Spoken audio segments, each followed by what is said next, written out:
Words spoken before death are always the most heartfelt words spoken from the depths of the soul, meant to be engraved in the hearts of those who hear them.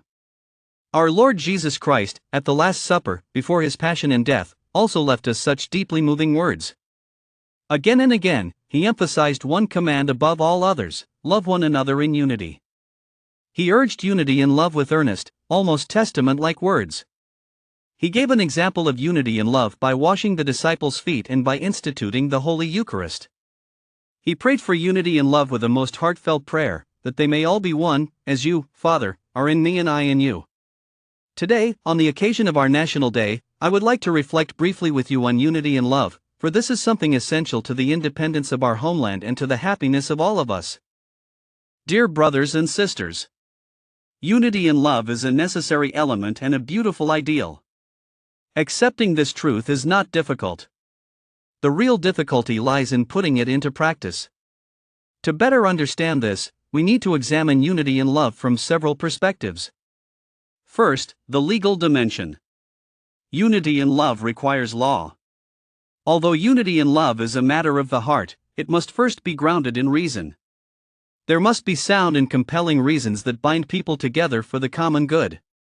These reasons must clearly recognize and safeguard the rights and duties of individuals and communities within society.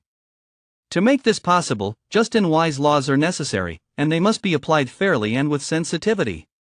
Only then can we avoid injustice and suspicion, which so often lead to division and hatred. Second, the psychological dimension. Unity in love also depends on how we treat one another. Human beings are not objects that can be forced into unity by law alone. We are free persons, endowed with feelings and inner freedom, things that cannot be coerced.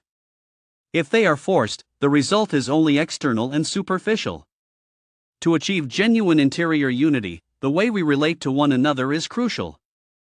Gentle words, friendly encounters, and open, sincere attitudes often do far more to build unity in love than cold legal arguments.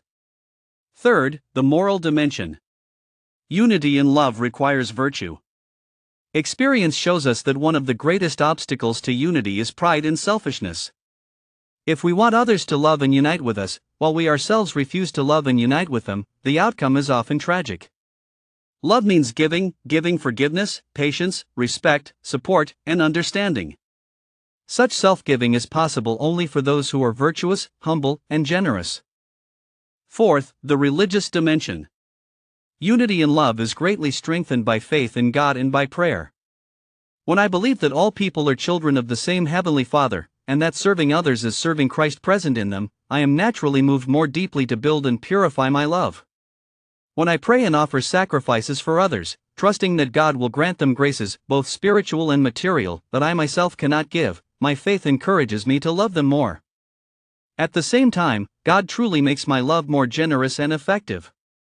Only with the help of supernatural means can we overcome the difficulties involved in achieving a unity that is sincere, deep, and wide-reaching. Dear brothers and sisters, to build unity in love, we must pay attention to these four elements: legal, psychological, moral, and religious.